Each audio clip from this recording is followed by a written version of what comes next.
का केमिस्ट्री का matter in our surroundings, इसी से रिलेटेड टॉपिक है लेटेंट हीट। बहुत ही इम्पॉर्टेंट है ये। लेटेंट हीट किसको कहा जाता है? लेटेंट का अर्थ होता है हिडन, गुप्त, छुपा हुआ उष्मा। तो ये क्या चीज़ है, इसको हम जानेंगे एक एक्सपेरिमेंट के द्वारा। मान लो ये आइस है। हम लोग जानते हैं कि सॉलिड जो है वो लिक्विड में चेंज हो सकता है, लिक्विड गैस में चेंज हो सकता है। कैसे हो सकता है? By changing the temperature. यदि टेम्परेचर को हम चेंज कर दे सकते हैं तो मैटर अपने स्टेट को चेंज कर लेता है। तो यहाँ पर दिया हुआ है सॉलिड जो है लिक्विड में चेंज हो रहा है, तो सॉलिड के रूप में हम आइस को लिए हैं और यहाँ टेम्परेचर दिया जा रहा है। तो ये जो आइस का जो मेल्टिंग पॉइंट है वह 0 डिग्री सेल्सियस है। 0 डिग्री पर यह मेल्ट होने लगता है और वाटर में चेंज होने लगता है। ठीक है, हम कंटिन्यूअसली इसमें हीट दिए जा रहे हैं, लेकिन यहाँ जो थर्मामीटर लगाए हैं वो अपना टेम्परेचर 0 डिग्री पर ही कांस्टेंट किए हुए हैं। टेम्परेचर तो बढ़ रहा है, यहाँ टेम्परेचर तो दे रहे हैं, लेकिन थर्मामीटर में टेम्परेचर इंक्रीज नहीं हो रहा है, वह 0 डिग्री पर कांस्टेंट है। क्यों 0 डिग्री पर कांस्टेंट है? यह हीट जो लगातार दिया जा रहा है, कंटिन्यूअसली दिया जा रहा है। क्यों दिया जा रहा है? आइस को वाटर में चेंज होने के लिए। तो यह हीट जो है यह हिडन हीट है। तो इसी हीट को कहा जाता है लेटेंट हीट, जो कि ये थर्मामीटर पर यह नहीं दिख रहा है। तो आइस को वाटर में चेंज होने के लिए जो हीट रिक्वायर्ड होता है उसको लेटेंट हीट कहते हैं, लेकिन वह हीट शो नहीं होगा। और जब सारा आइस जो है वह वाटर में चेंज हो जाएगा तब यह फिर 100 डिग्री पर आ जाता है और 100 डिग्री से फिर थर्मामीटर शो करने लगता है 100 डिग्री सेल्सियस, और 100 डिग्री से 100 डिग्री पर फिर कांस्टेंट हो जाता है। तो यह जो हिडन हीट है वह लेटेंट हीट कहा जाता है। अब इसको देखते हैं। Ice is change into the liquid at 0 degree Celsius because the melting point of the ice is 0 degree Celsius, so it is melted into the water at 0 degree, but the temperature remain 0 degree Celsius after continuous temperature is given। लेकिन temperature इसको बार बार दिया जा रहा है, इसके बावजूद भी thermometer में ये टेम्परेचर जो है वह शो नहीं हो रहा है।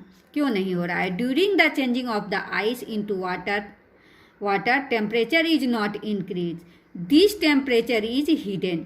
यह टेम्परेचर छुपा हुआ होता है, and this hidden temperature is called the latent heat. और यह टेम्परेचर जो है वह लेटेंट हीट कहलाता है। और यह लेटेंट हीट का यूज क्या होता है? यह यूज होता है सॉलिड से लिक्विड में बदलने के लिए। मैटर अपने स्टेट को जो चेंज करता है और उसमें जो हीट का यूटिलाइजेशन होता है उस हीट को हम क्या कहते हैं? लेटेंट हीट कहते हैं। तो इसका डेफिनेशन क्या हुआ? The heat is required to change the ice यानी solid into liquid at constant temperature, यानी 0 डिग्री कांस्टेंट टेम्परेचर हो गया। कांस्टेंट टेम्परेचर पर जो हीट की आवश्यकता होती है सॉलिड को लिक्विड में बदलने के लिए, उसको क्या कहा जाता है? लेटेंट हीट कहते हैं। हाँ, type of the latent heat. ये लेटेंट हीट 2 तरह का होता है, latent heat of the fusion and latent heat of the vaporisation. यहाँ पर दिया हुआ है फ्यूजन। फ्यूजन किसका होगा? फ्यूजन मीन्स होता है मेल्टिंग, एक तरह से, है ना। इसको लिख सकते हैं मेल्टिंग। यानी मेल्टिंग किसका होगा? सॉलिड का होगा। सॉलिड ही मेल्ट कर सकता है। तो सॉलिड का जो लिक्विड में बदलने का जो प्रक्रिया है वह लेटेंट हीट कहलाता है। Latent heat of the vaporization. Vaporization क्या हो गया?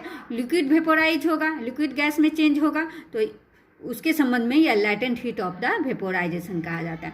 अब latent heat of the fusion, यानी द हीट इज रिक्वायर्ड, जो हीट रिक्वायर्ड होता है to change the solid into liquid at constant temperature. Constant temperature पर जब सॉलिड को लिक्विड में चेंज किया जाता है ना, और उस स्थिति में टेम्परेचर कांस्टेंट ही रहता है, उसको कहा जाता है latent heat of the fusion. अब आ गया latent heat of the vaporization. Latent heat of the vaporization क्या है? The heat is required to change the liquid into vapour या गैस एट कांस्टेंट टेम्परेचर। अब क्या हो गया, अब यहाँ पर मान लो कि ये सॉलिड है ना, सॉलिड में जब ये 0 डिग्री पर आता है तो ये मेल्ट करने लगता है, और मेल्ट करके क्या होता है, लिक्विड में बदलने लगता है, और यह तब तक टेम्परेचर 0 डिग्री पर ही रहता है। सारा सॉलिड जो है वह 0 डिग्री पर ही मेल्ट होकर लिक्विड में बदलेगा। लेकिन जब टेम्परेचर यहाँ 100 डिग्री पर पहुँचता है तब फिर यह बॉइलिंग होने लगता है, यानी सारा टेम्परेचर जो है वह सॉलिड से लिक्विड में बदलने के लिए ही लग जाता है, इसलिए इसको कहा जाता है latent heat of the fusion. और जब लिक्विड जो है, सारा लिक्विड सॉलिड जो है लिक्विड में बदल जाएगा, तब यह क्या है, 100 डिग्री 100 डिग्री पर जो है वह बॉइलिंग होना शुरू होगा। टेम्परेचर फिर यहाँ भी नहीं बढ़ेगा जब तक सारा लिक्विड बॉयल नहीं हो जाता है, वेपर में चेंज नहीं हो जाता है, तब तक टेम्परेचर जो है वह कांस्टेंट ही रहेगा। यानी the all heat is required to change the liquid into the vapour या gas. This is called the latent heat of the vaporization. Means the heat is required to change the liquid into vapor at constant temperature. Is called the latent heat of the vaporization. अब एक यहाँ पर सवाल है, What is the difference between the evaporation and the boiling? यानी evaporation और boiling में क्या अंतर है?